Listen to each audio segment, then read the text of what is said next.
Okay, back by popular demand, I'm going to give you a little tutorial on the plant primer. Now here's a plant, typical plant, and it's got three organs. It's got leaves, stems, roots. Leaves and stems together are called shoots.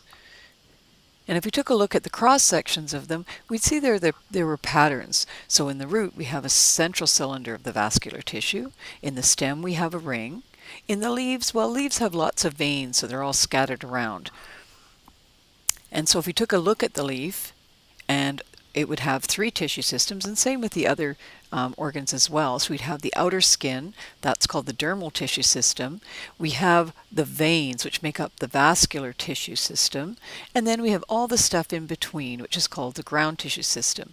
And it's the ground tissue system that's really important in the leaves, in particular because it's the photosynthetic tissue. If we took a look at the stem, again, we'd have the dermal tissue system as the skin on the outside, the vascular tissue system as this ring of vascular bundles, and then we have the ground tissue system making up all the stuff in between. We took a look at the root cross-section. The root shows you a dermal tissue system, the skin on the outside, the central cylinder of vascular tissue, so that's the vascular tissue system, and then we have the ground tissue system outside of that. And in the roots, often that's important storage material, starches and sugars and things like that. Now, if we took a look at the very tippy top of a plant, say at the coleus plant, we'd see that it has a dome, and this dome is called the apical meristem, and it gives rise to all the other tissues and cells within that shoot. So that's the apical meristem, but you'll see there's little apical meristems too in the axils of the leaves. So there we have the other little apical meristems.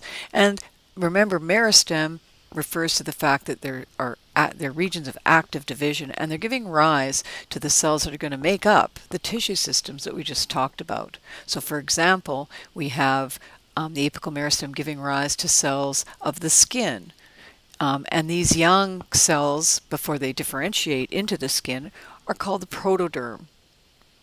We also have the precursors to the vascular tissue system. That's called the procambium. And we have the ground meristem, which are the cells that will give rise to the ground tissues. And a good example of a ground tissue would be parenchyma tissue. We've talked a little bit about that. The protoderm at the top there is going to give rise to the epidermis. And of course, the procambium is going to give rise to primary xylem and primary phloem. Now remember that plants kind of grow in two ways. Many plants do anyways. They grow in length, so at the tips of the plants, the tips of the shoots, the tips of the roots, we have these apical meristems giving rise to more of that shoot and root tissue. Other parts of the plant, that when they get older, they start to grow in girth or grow in width. And that's actually called secondary growth. So the vascular tissues that are generated during primary growth, this growth in length in the tips of the leaves, tips of the shoots and the tips of the roots, it's called primary vascular tissue or primary xylem and phloem. Talk about secondary in a minute. Okay, so here's a typical cross-section of a stem. Here you can see the stem, and it's got this ring of vascular bundles. And we have these vascular bundles actually came from procambium, and they would differentiate into the xylem and the phloem. And so here we have the primary phloem to the outside, the primary xylem to the inside, and in many plants what happens is there's some residual procambium left over in between the primary phloem and primary xylem. Now I say most plants because not all plants do this. Monocots, for example, so these are members of the grass family, also palm trees. You can think about how big a palm tree gets, banana trees, things like that. They actually only have these bundles. So these are, and you'll notice that they're more scattered than in the example I just gave you. Now if you took a look at this little horror face, he looks like he's screaming. This is actually the xylem tissue right there. And then the phloem tissue is kind of in the forehead region. So this is one vascular bundle, and you can see it's got lots of fibers, and it's these bundles that actually give the corn plant or give the sugarcane plant, as I gave you an example in class, gives them support. Same Same thing with palm trees. Palm trees can get gigantic, and if you took a look at a cross section, you'd see it's made up of many, many, many, many of these vascular bundles. Now, other kinds of plants do things a little bit differently. What they do is they generate secondary growth. Okay, so secondary growth is when you have the production of a vascular cambium. So we're going to talk about that now. So this is secondary growth, and we have vascular cambium initiation. Now when you see this word cambium, it generally is talking about another kind of meristem, and it's giving rise to cells laterally, right? So the primary growth was in the tips, and it was elongational kind of growth. Secondary growth is a growth in girth. So that's why trees can get really, really, really, really wide. And so vascular cambium begins, it initiates in that procambium that's in between the primary xylem and primary phloem. Okay, but remember that our vascular cambium is going to be a complete ring. So cells in between those bundles, and remember it's our wonder cells in here, our parenchyma cells, and they actually will start to divide as well. So remember, we have this vascular cambium. It's starting to divide in a horizontal way to increase in girth, and so then here we have cells in here that will start to do the same thing, and so they will actually connect, kind of connect up, but they're all dividing cells to the inside to make secondary xylem and cells outside to make secondary phloem. Okay? So vascular cambium generates secondary xylem and secondary phloem.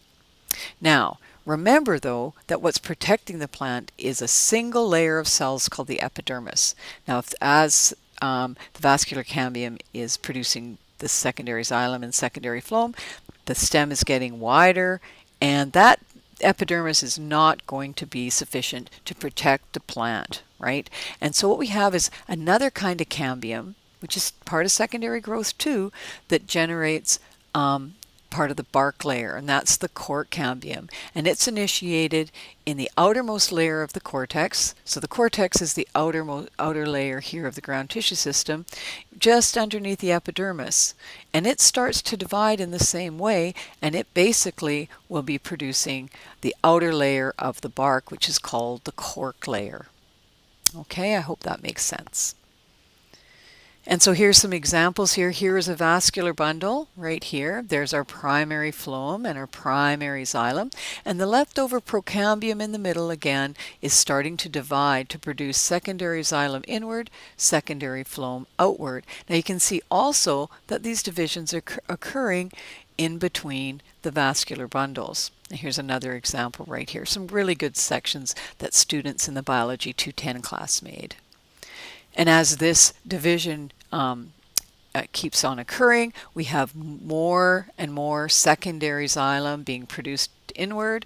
We have secondary phloem being produced outward. You can still see the remnants of the original vascular bundle. So there's the primary xylem there. There's our primary phloem to the outside. Nice close-up there. And what you might notice is that as we get the secondary xylem production here and the secondary phloem production, we also get the production of our cork layer to the outside. So that's very exciting. And this example is an elderberry plant. So I should have labeled this secondary phloem and this secondary xylem, primary phloem up there. Okay, and so here's a wood section. So this is one that you guys, we labeled in class, and so we identified the important parts that I'd like you to be able to know, and I'm just going to grab my sheet here.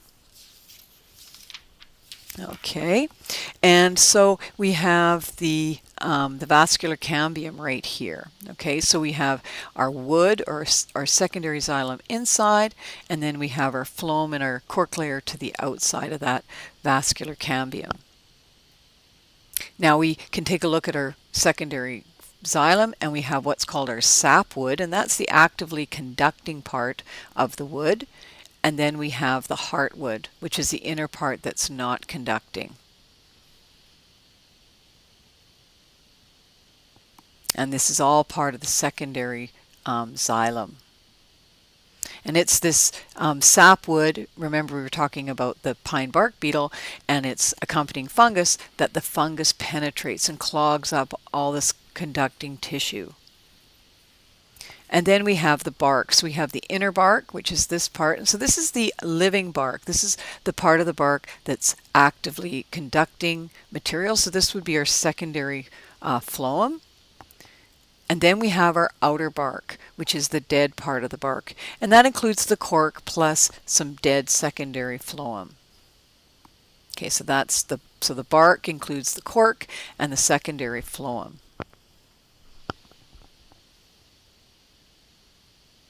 And I just included this picture just to keep in mind about that water is flowing up, going up through the xylem, and in this tree it's going primarily through secondary xylem, through the sapwood. Up here, this is a picture of some tissue of these water conducting cells. And so this is important to think about, that secondary xylem has this important conductive function, but the other function is support. Trees can get nice and big because they have all of the secondary xylem, which has two functions. And here's a picture of a cross-section through oak wood. You can see it's got these water conducting cells that are nice and large, lots and lots of fibers that make the wood really tough. So angiosperm wood, oak is a type of angiosperm, is called hardwood because it's really, really tough. It's got lots of fibers. If we took a look at some pine wood here, you'd see that it's quite uniform. They're made up of one cell type that actually perform function of conduction and support. So much less in the way of fibers. So generally a little bit softer. So conifer wood is called softwood. And that ends our little slideshow. I hope that's useful. Please let me know if you have any questions. Bye for now.